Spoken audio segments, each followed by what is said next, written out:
Billionaire sees the gardener dancing for his wheelchair-bound son and does the unthinkable.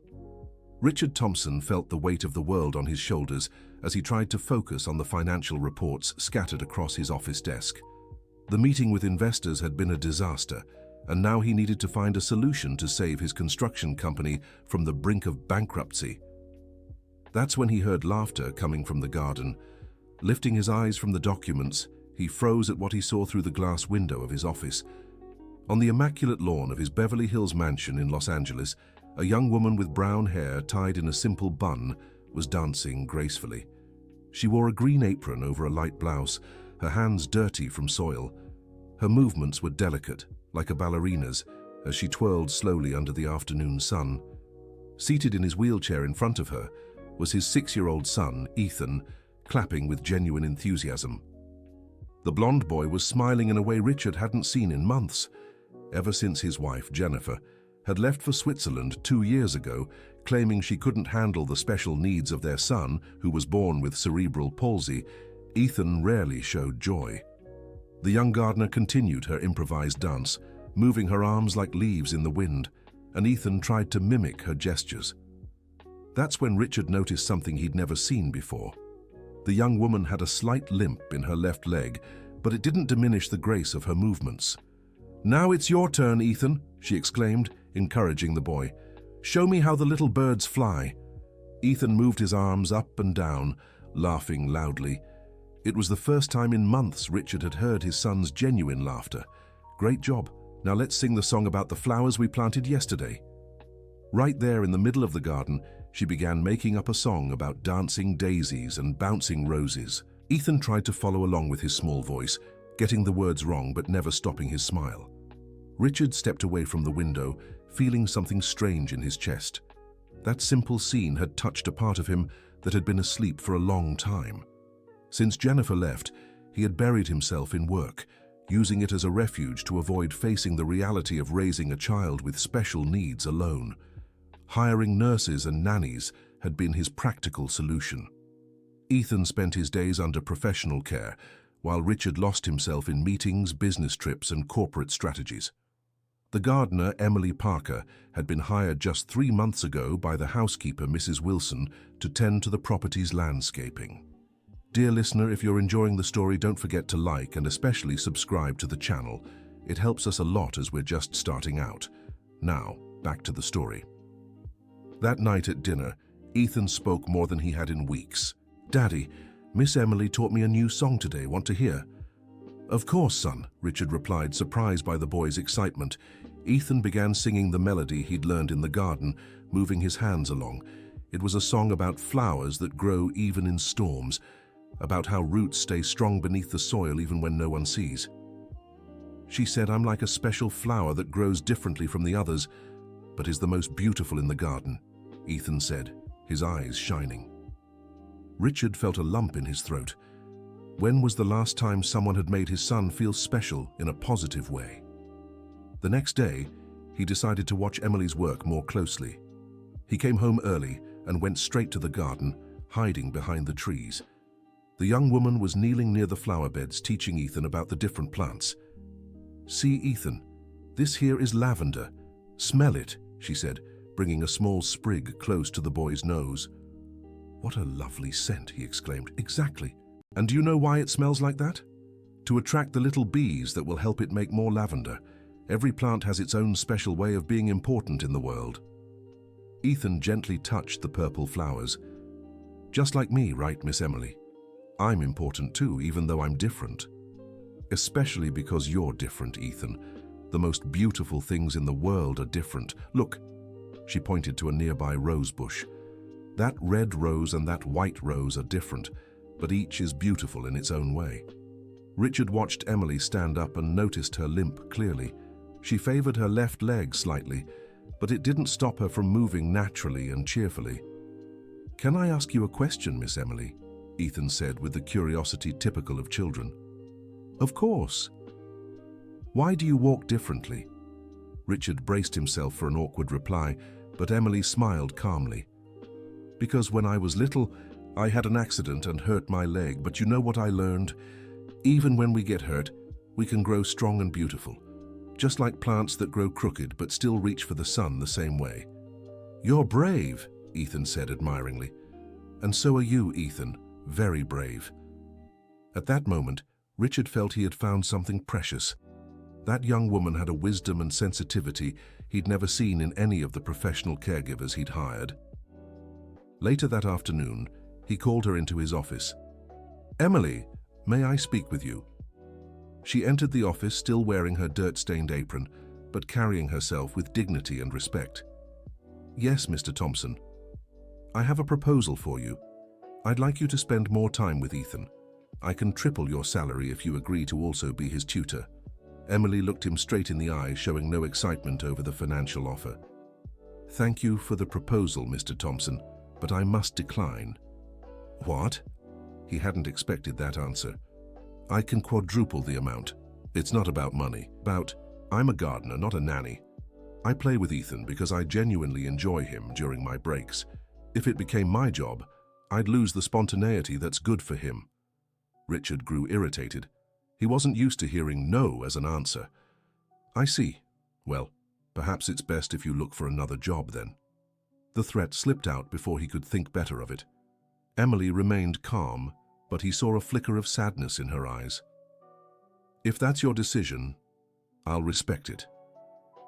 But please let me finish the sensory garden project I started for Ethan.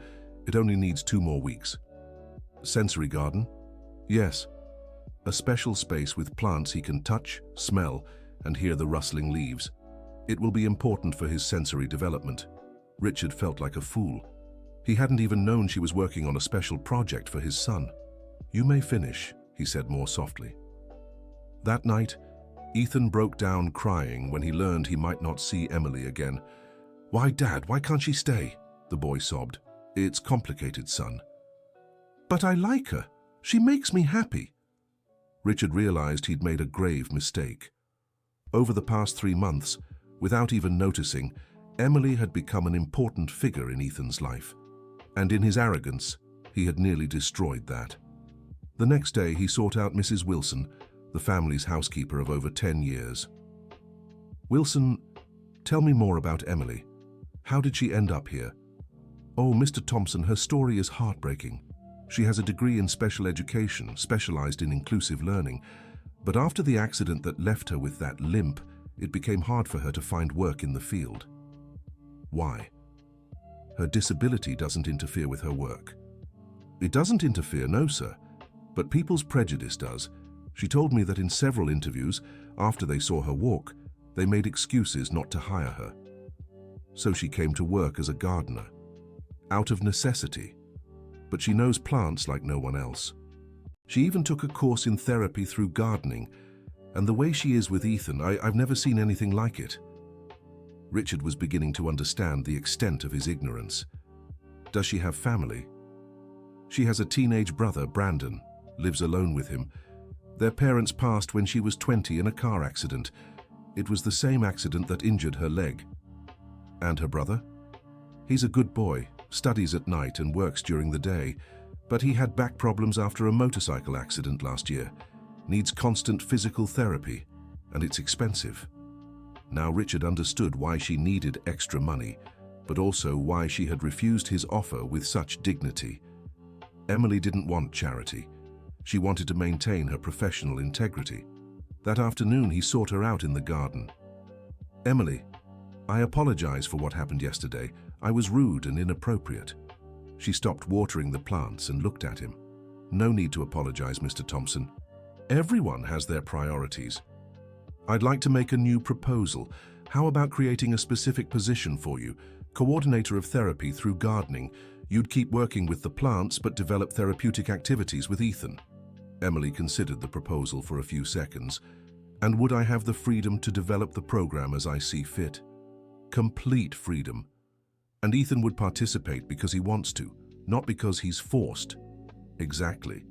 Under those conditions, I accept." Richard smiled, feeling he had corrected his mistake. In the following days, he began observing Emily's work with Ethan more closely. She had created a schedule of activities that included planting seeds, tending to plants, making small composts, and even building a raised garden bed adapted for a wheelchair. Ethan was transformed. He talked about plants during dinner, drew flowers in his notebooks, and even his teachers noticed improvements in his focus and self-esteem. One afternoon, as Richard watched father and son working together in the garden, he had a realization. For 2 years, he had shut himself off from Ethan's emotional world, focusing only on the practical aspects of raising a child with special needs.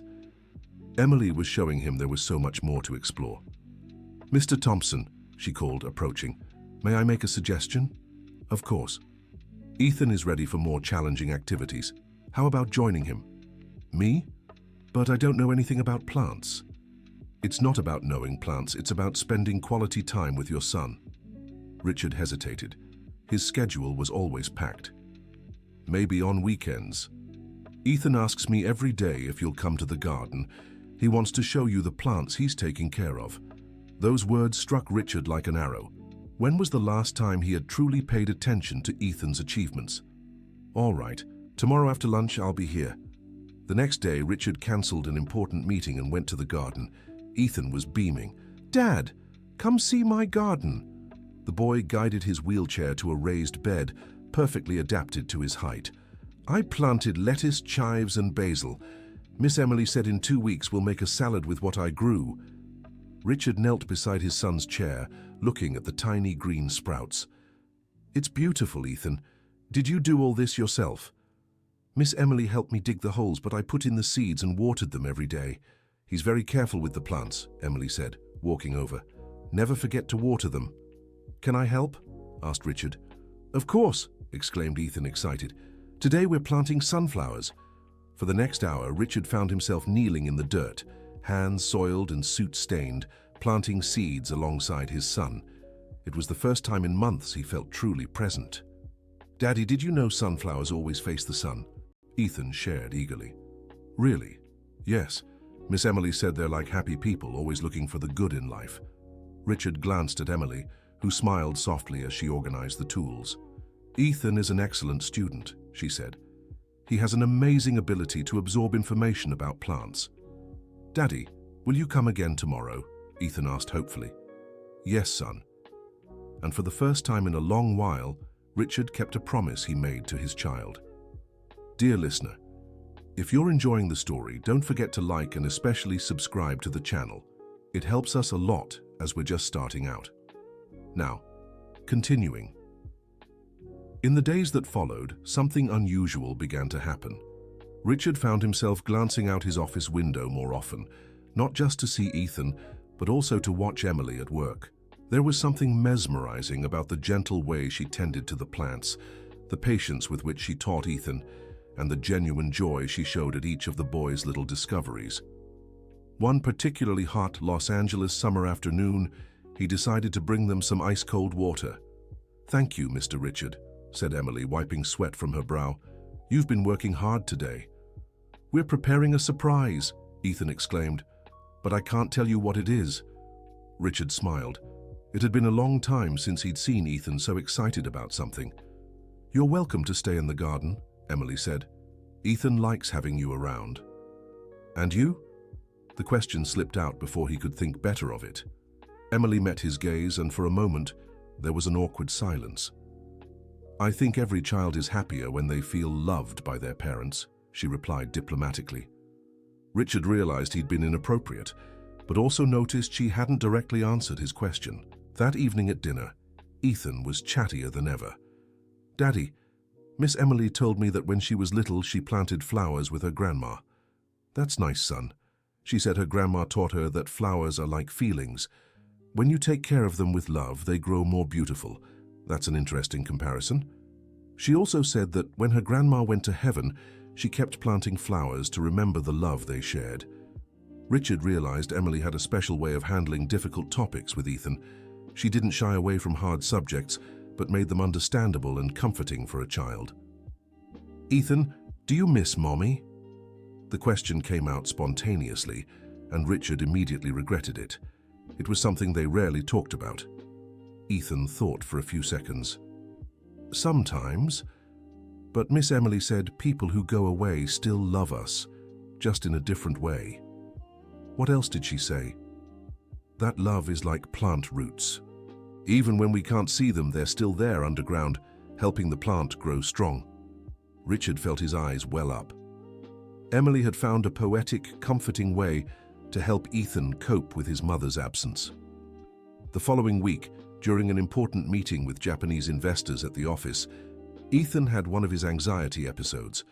These happened when he felt overwhelmed or frightened by loud noises. The housekeeper tried to calm him, but the boy was crying uncontrollably.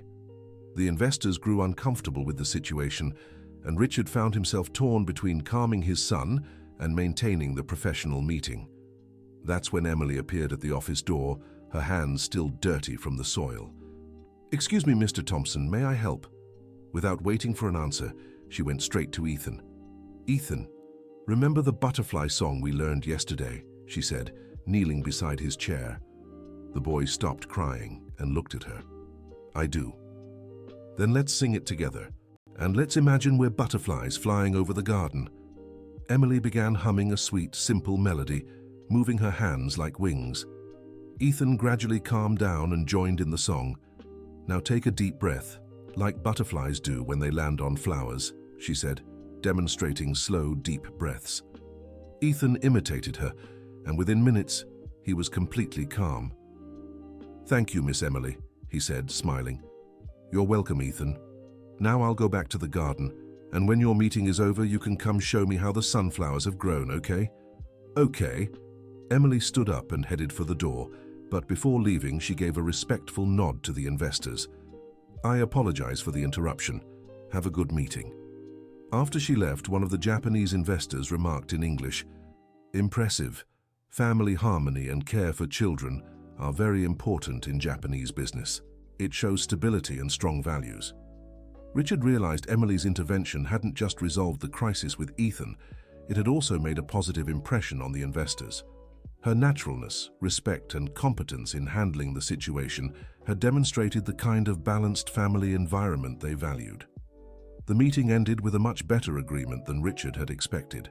The Japanese even commented on how important it was to see executives who maintained strong family ties, even amid professional pressures. That evening, he sought Emily out in the garden. "Thank you for what you did today." "No need to thank me. Ethan is a special child. He just needed a little calm. You have an incredible gift with him." "All children are special, Mr. Thompson. They just need to feel understood and loved." "May I ask you a personal question?" Emily hesitated, but nodded. "Did you always want to work with special children?" "Actually, I became interested in special education after my accident. When I was hospitalized for months, I met many children who were also recovering from trauma. I saw how important it was to have someone who understood their struggles without pity, but with genuine respect. That must have been hard." "It was. But it also taught me a lot about resilience. When you go through an experience that limits you physically, you learn to value other kinds of strength. Ethan is lucky to have you. Honestly, I think we're all lucky to have found each other." There was something in the way she said it that made Richard feel the conversation held deeper meaning. "Emily, may I ask another question?" "Go ahead." "Why have you never married?" The question came out more bluntly than he intended. Emily smiled sadly. "After the accident, I focused on caring for my brother Brandon and rebuilding my life. Relationships became a lower priority. But aren't you still young enough to rebuild your personal life?" "I'm 28, Mr. Thompson. I still have time. But I need to find someone who accepts me completely, including my limitations and responsibilities." Richard realized he was beginning to see Emily not just as an employee, but as an incredible woman who had overcome adversity with dignity and strength. "Any smart man would be lucky to have someone like you." Emily looked at him surprised, and there was a moment of tense silence between them. "I'd better go. Tomorrow I want to show Ethan how to plant basil seedlings." "Of course. Good night, Emily." "Good night, Mr. Thompson." As she walked away, limping slightly, Richard felt something he hadn't felt in a long time. Since the divorce, he had closed himself off to any romantic possibilities, but Emily was awakening feelings he thought were dead. The next morning, Richard woke to an unexpected call. It was Jennifer, his ex-wife, calling from Switzerland. "Richard, I need to talk to you about Ethan." "What is it, Jennifer?" "I'm coming back to the US. I want to reconsider my decision about custody." Richard felt his blood run cold. "What do you mean?" "These 2 years have made me reflect a lot. Maybe I was hasty in leaving Ethan with you. A child with special needs needs his mother. Jennifer, you abandoned your son. Now you can't just show up and..." "I didn't abandon him. I left to get psychological treatment and now I'm better, ready to be the mother Ethan deserves. Ethan is doing just fine here. He has a routine, he's happy. Richard, I've already spoken to my lawyers. I have rights to my son. I'll be back in the US next week." The call ended, leaving Richard in a panic. Jennifer had left when Ethan needed her most, claiming she couldn't handle the situation, and now she wanted to return, just as the boy was finally stable and happy. Throughout the day, he couldn't focus on work. The thought of losing Ethan terrified him, but even more the idea of uprooting the boy from his current routine, of separating him from Emily, seemed cruel. In the afternoon, he went to the garden seeking some peace. He found Ethan and Emily planting cherry tomato seedlings. "Daddy, come see," Ethan called excitedly. "The tomatoes will be tiny and sweet." Richard approached, trying to hide his anxiety.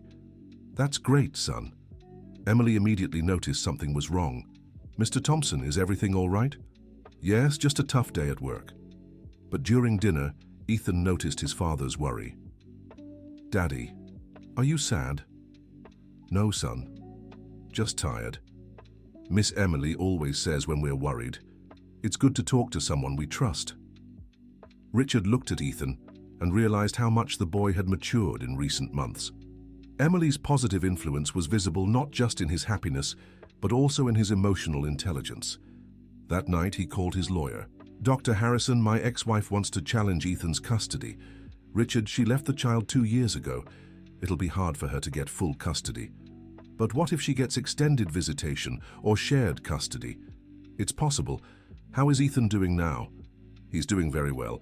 He has a stable routine. He's happy, developing nicely. That's important. The judge always considers the child's well-being as the priority." "Dr. Harrison, I have a question. Could the fact that I hired someone specialized in special education to work with Ethan help our case?" "Absolutely. It shows you're providing proper, specialized care for the child's needs." Richard hung up, feeling a little calmer, but still worried. He knew Jennifer had the financial means to hire good lawyers, and her sudden departure could be framed as a temporary psychological issue. The next day, he decided to talk to Emily about the situation. "Emily, I need to tell you something. Ethan's mother is coming back and might try to get custody of him."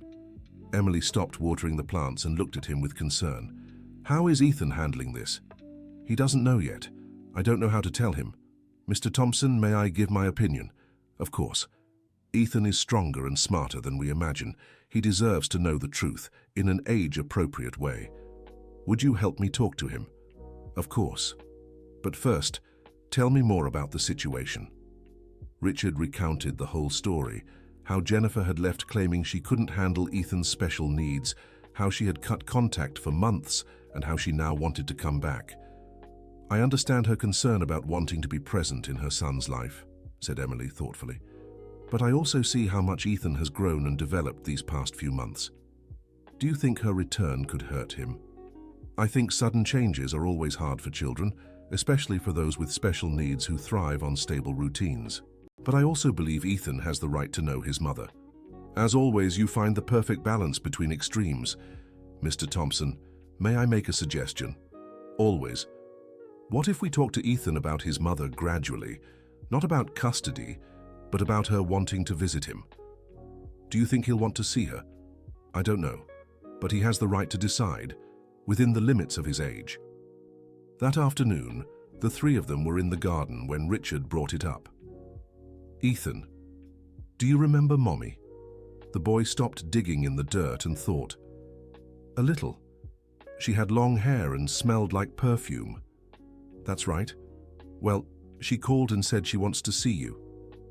Ethan looked at Emily, as if seeking approval for how to feel about it. "It's normal to be curious about your mother," she said gently. And it's also normal to feel scared or confused. I'm scared, Ethan admitted. Scared of what, son? Asked Richard. What if she doesn't like me because I'm different? Is that why she left? The question hit Richard like a punch to the gut. Ethan had internalized his mother's departure as rejection because of his disability. Ethan, said Emily, kneeling beside his chair, your mother didn't leave because you're different. Sometimes adults get confused and sad, and they need time to understand their own feelings. Like when I get mad and need time alone. Exactly, but the time she needed was much longer. And now she wants to come back? She wants to get to know you better, said Richard, but you don't have to be afraid. I'll always be here with you. And Miss Emily too. Richard and Emily exchanged glances. It was a complicated question given the situation. I'll always be your friend, Ethan, said Emily, no matter what happens. A week later, Jennifer arrived in Switzerland. Richard met her at a cafe in Los Angeles to talk before she saw Ethan. Jennifer looked different, thinner with shorter hair but more self-assured. How is Ethan? She asked first. He's good, really good actually. I know I was a coward, Richard, but those first years were so hard. I wasn't prepared to be a mother to a child with special needs. And now you are? I've been in therapy for 2 years. I studied cerebral palsy, child development. I'm ready to be the mother Ethan deserves.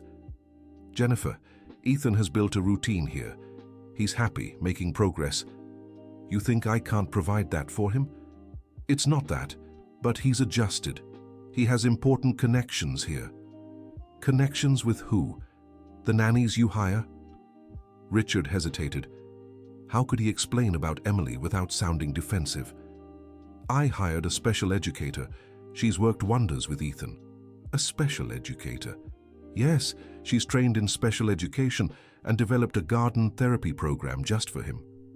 Jennifer seemed genuinely interested. I'd like to meet her before seeing Ethan. I want to understand what his routine is like now. Richard agreed, but felt a tightness in his chest. What if Jennifer decided she could provide all that and more for Ethan? Dear listener, if you're enjoying the story, please take a moment to like and especially subscribe to the channel. It helps us newcomers tremendously. Now, continuing. The next day, Jennifer went to the mansion. Richard received her in the office and explained in detail the program Emily had developed for Ethan. She turned part of the garden into a therapeutic space, he explained. Ethan has his own vegetable patch, learns responsibility by caring for the plants, and has developed fine motor skills. And is she qualified for this? Special education with a focus on inclusive learning. But more than that, she has a natural connection with Ethan. I'd like to meet her. Richard went to fetch Emily from the garden. She was teaching Ethan how to propagate rosemary cuttings. Emily, I'd like you to meet Jennifer, Ethan's mother. Emily stood up, wiped her hands on her apron, and extended her hand politely. Pleasure to meet you, Mrs. Jennifer. Ethan talks about you often. He does?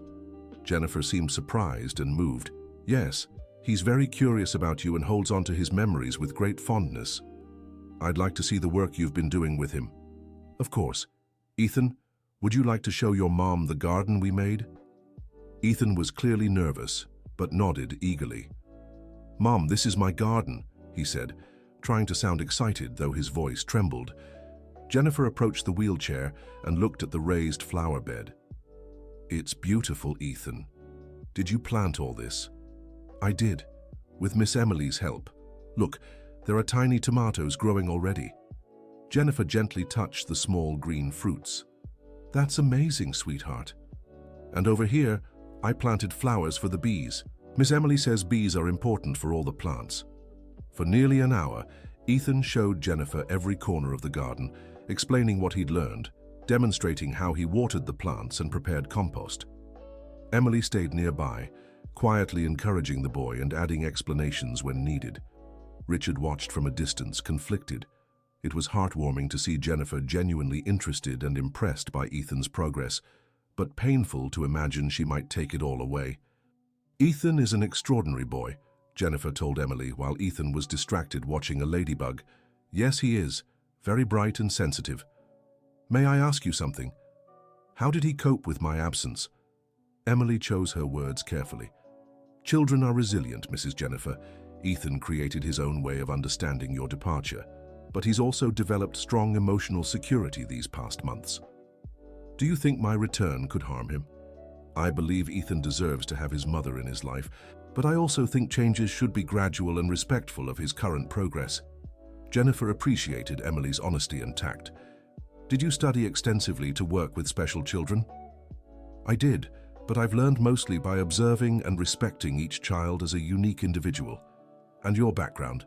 Richard mentioned you're an educator. I have a degree in special education, but I work as a gardener because... She hesitated. Because after an accident left me with physical limitations, it was difficult to find work in education. Jennifer studied Emily more closely and noticed her slight limp. I see. How did you discover gardening could be therapeutic? During my own recovery, plants taught me patience, gradual growth, and how to overcome adversity.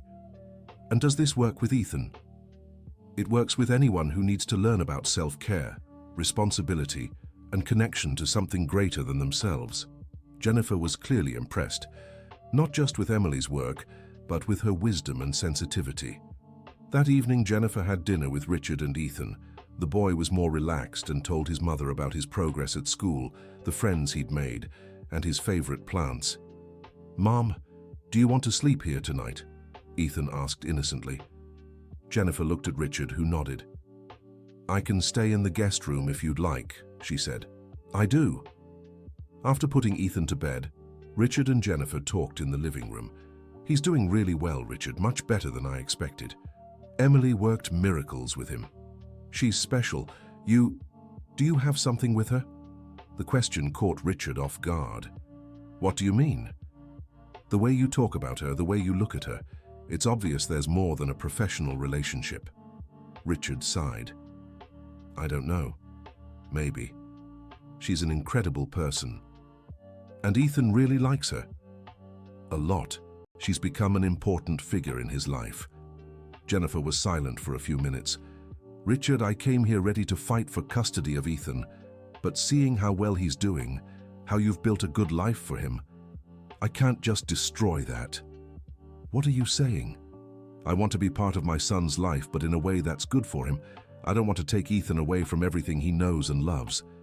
"Jennifer, I can move back to Los Angeles, rent a place nearby, start with regular visits and see how he adjusts."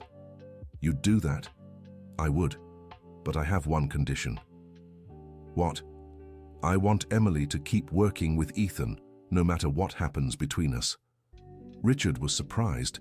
It was exactly what he wanted to hear, but he hadn't expected it from Jennifer.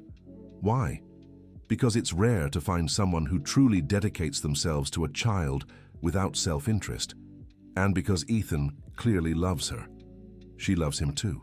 I know. And maybe she loves you too." Richard felt his heart race. "You think so?" "I do, and you should do something about it before it's too late." The next morning, Jennifer said goodbye to Ethan, promising to return the following week.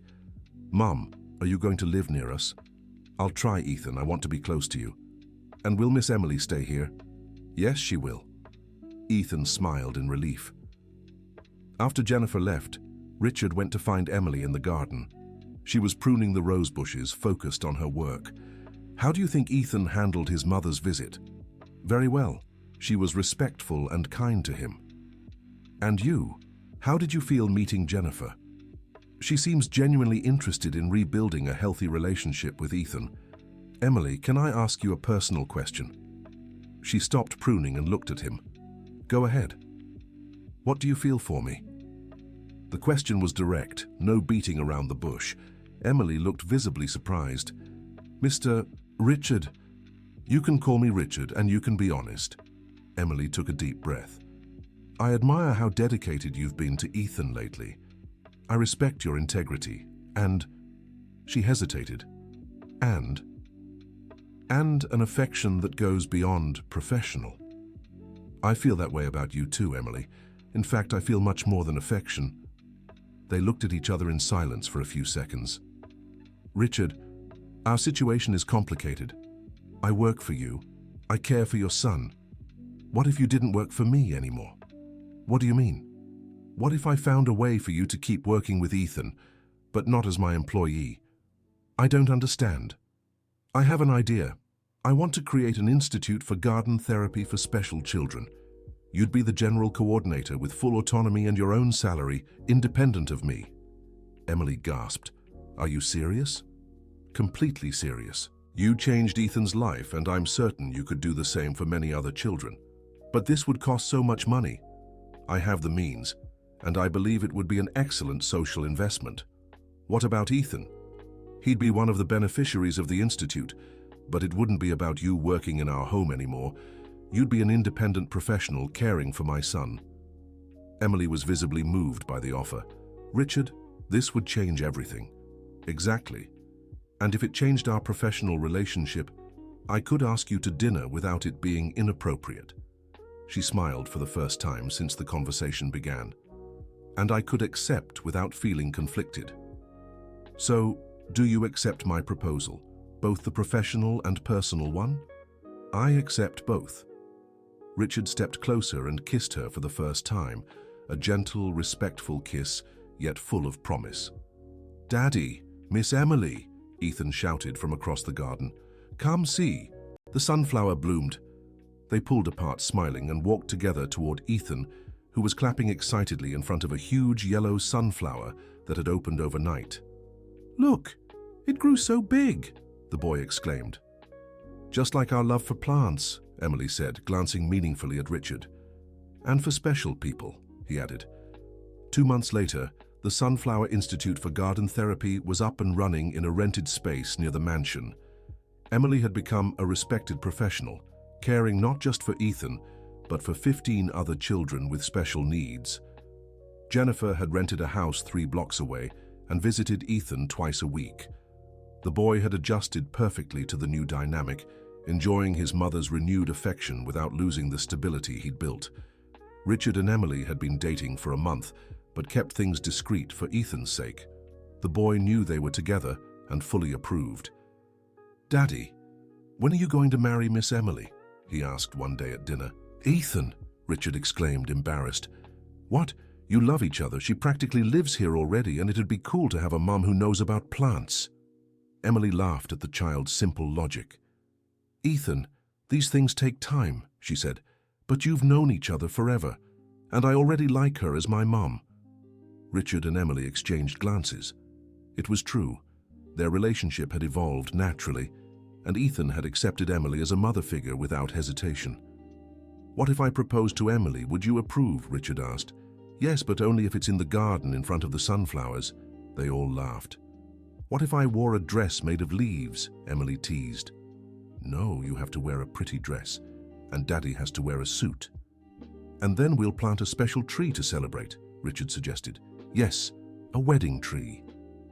3 months later, Richard proposed exactly where Ethan had suggested, in the garden, in front of the sunflowers.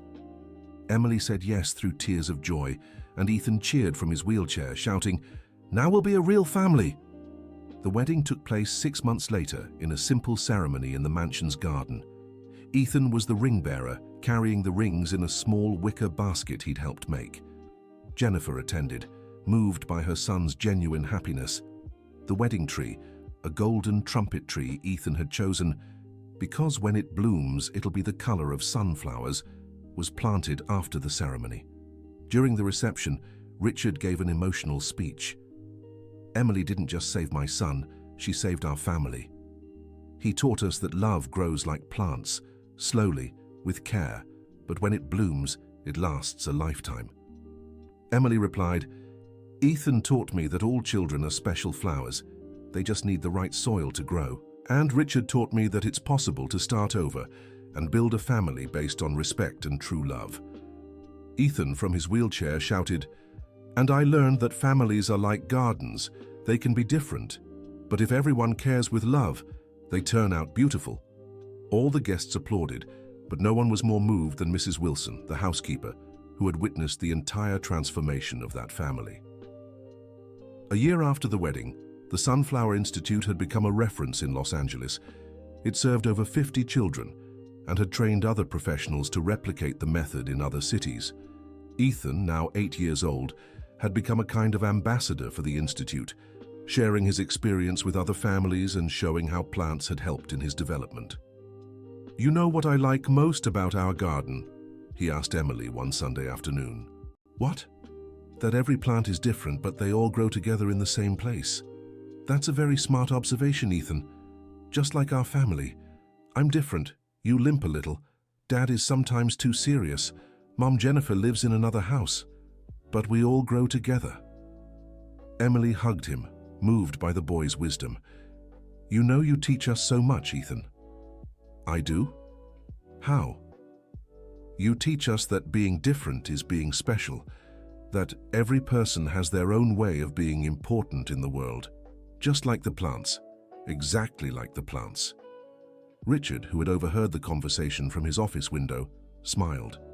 3 years ago, he had been a bitter man, focused only on work, unable to emotionally connect with his own son. Now he had a close-knit family, a happy marriage, a confident child, and a social project that was changing lives. All because a young gardener had danced for his son one summer afternoon, showing that sometimes miracles come disguised as simplicity. That night, as they tucked Ethan into bed, the boy asked an unexpected question.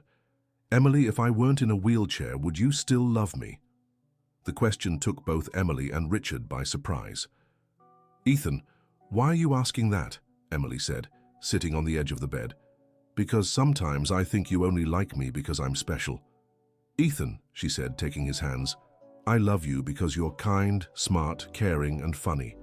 I love you because you're curious about plants, because you make up silly stories, because you care about the people you love. The wheelchair is just how you move. It's not who you are." "Are you sure?" "Absolutely. And you know how I know that?" "How?" "Because I fell in love with your heart before I even knew your story."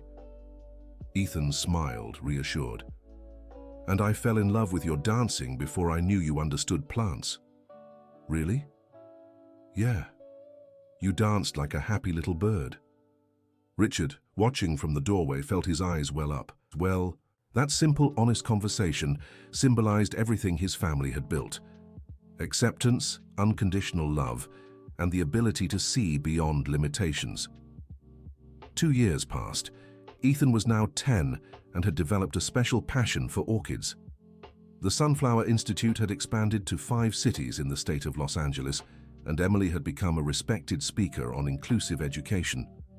During a conference in San Diego, she met the principal of a special needs school that had implemented a therapeutic gardening program based on Emily's method. "Ms. Parker, your methods have transformed our school," the principal said. "The children are more confident, more sociable." "I'm so happy to hear that.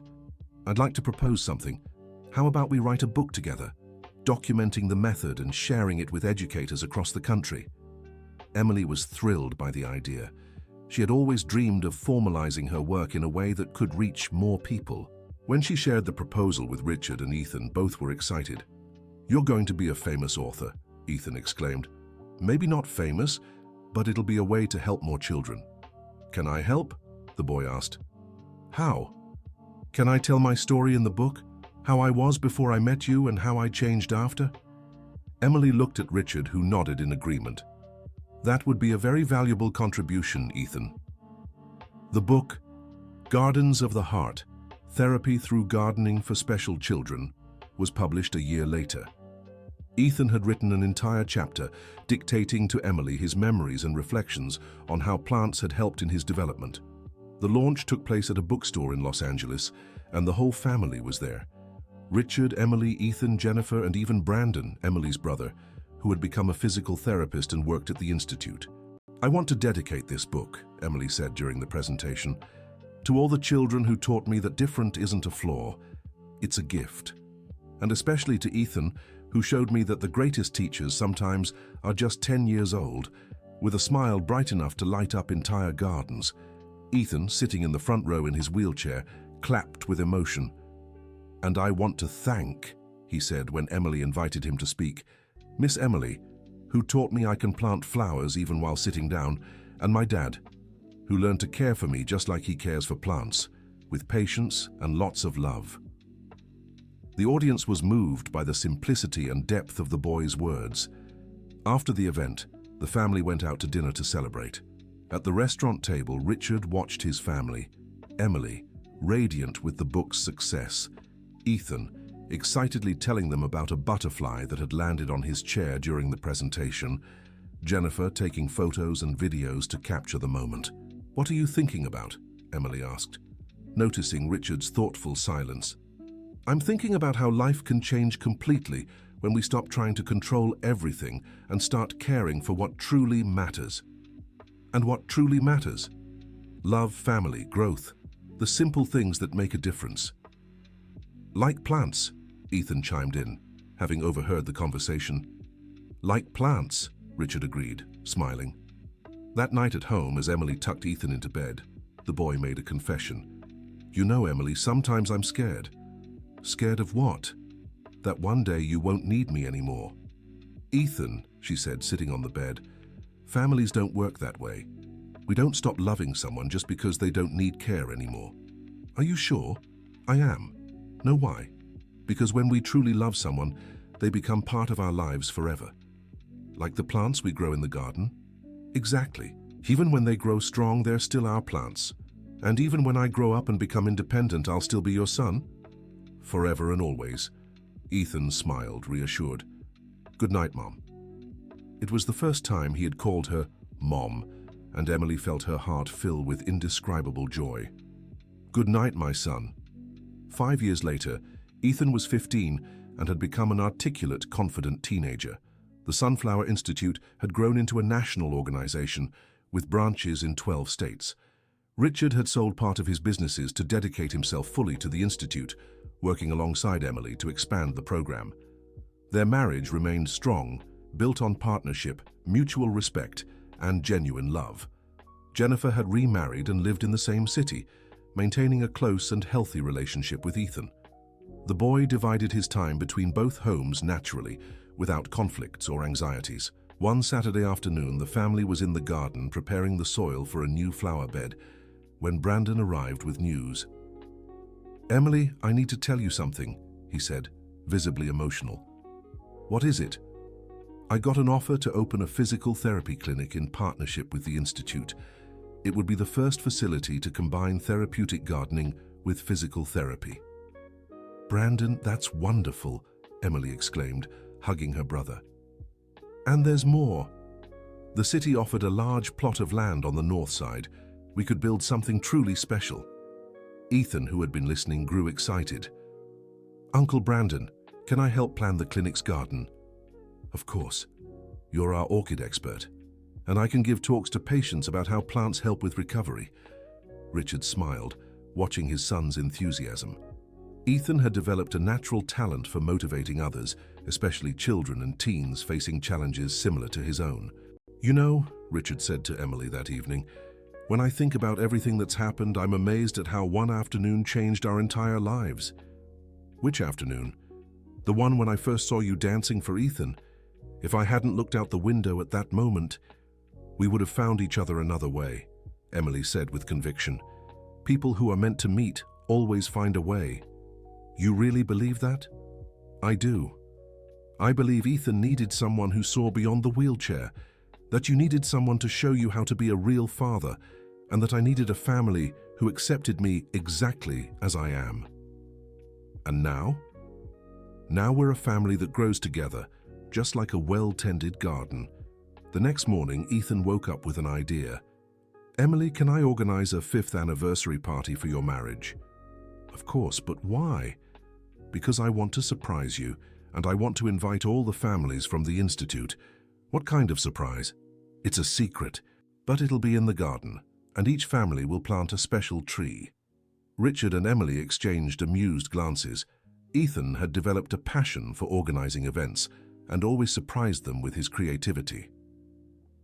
The party took place on a sunny spring Saturday. Over 100 people attended, families from the Institute, professionals, friends, and relatives. Ethan's surprise was a film he had produced with help from a school friend, telling their family's story through photos, videos, and testimonies from people who knew them. The film began with images of the empty garden, then showed the first plants, the growth of the therapeutic space, the expansion of the institute, and ended with current footage of the family and all the children who had benefited from the program. This film, Ethan said as he presented it, is about how tiny seeds can grow into entire forests when planted with love. Not a single dry eye remained in the audience. Parents of special needs children, educators, and relatives were all moved by the story of resilience and love that had begun with an impromptu dance in the garden. After the film, each family planted a tree, creating a commemorative grove. Ethan had chosen saplings of different species, representing the diversity of the children at the Institute. "In 20 years," he said during the planting, "this garden will be a forest, and each tree will remind us of a family that learned to grow together." At the end of the party, Richard gave an emotional speech. "5 years ago, I was a man who knew how to build buildings, but didn't know how to build relationships. I knew how to make money, but I didn't know how to win the heart of my own son. Emily taught me that the most important constructions aren't made of concrete, but of love, patience, and dedication."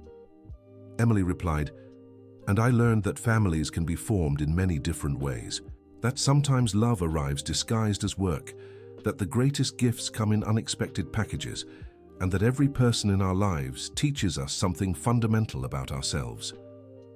Ethan, from his wheelchair, raised a glass of juice and proposed a toast. "To our garden, which started with a dance and became a forest of love." Everyone cheered, and the afternoon sun gilded the leaves of the newly planted trees, promising a future of growth and abundance. That night, after all the guests had left, the family gathered in the garden for a quiet moment. "Do you know what my greatest pride is?" Ethan asked. "What?" Richard and Emily said in unison. "It's not learning how to care for plants, or contributing to the book, or organizing today's party. Then what is it? It's having a family that loves me not despite my differences, but because of who I am entirely." Richard and Emily were moved by the teenager's maturity and the depth of his words. "And do you know what our greatest pride is?" Richard said. "What?" "Having a son who teaches us every day that true love has no limits or conditions."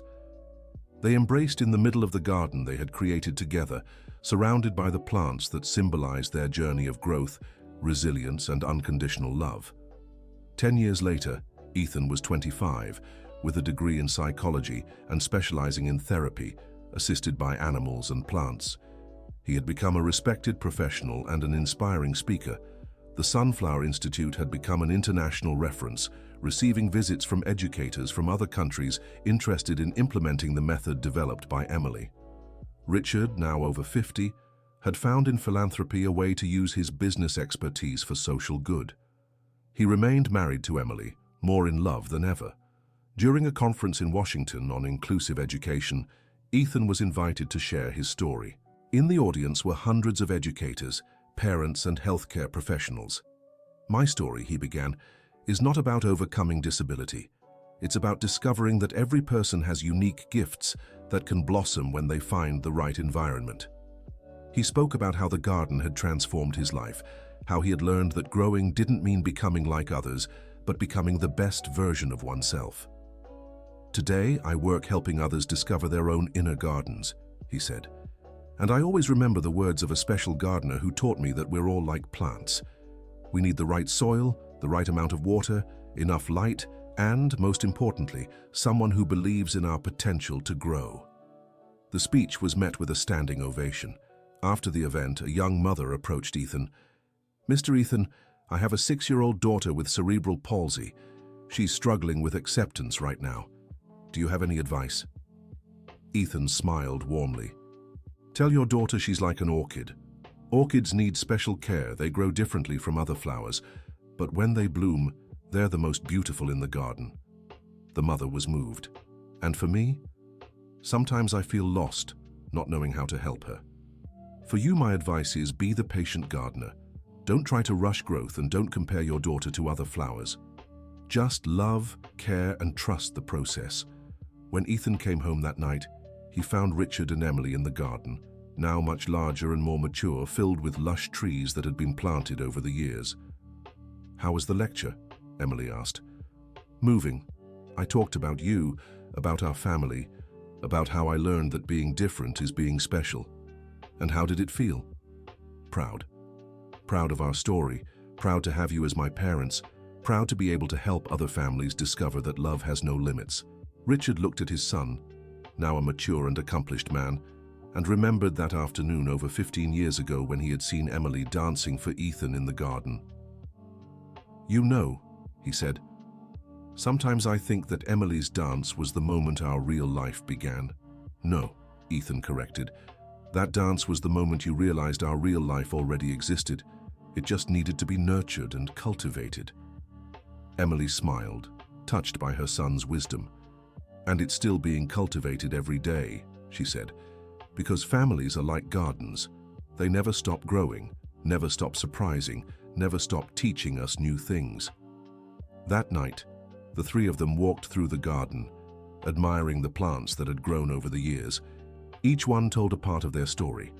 The sunflowers that symbolized their first meeting, the orchids that represented the sophistication Ethan had developed, the fruit trees that stood for the abundance they had built together. "This garden is our biography," Emily said, gently touching an old rosebush. "And our prophecy," Richard added, "because it promises we'll keep growing together." "Forever," Ethan said, smiling. And under the starry sky of Los Angeles, surrounded by the plants that had witnessed their journey of transformation, they stayed embraced, knowing they had built something far more valuable than a garden. They had built a family rooted in unconditional love, respect for differences, and the belief that everyone has the potential to bloom when they find the right soil to grow. The end. Now tell us what you thought of this touching story about how a simple dance in the garden completely transformed a family. Do you believe small gestures of love can truly change lives? Share your honest thoughts in the comments, and don't forget to like if this story touched your heart. Subscribe to the channel so you won't miss other stories that show how true love always finds a way to bloom.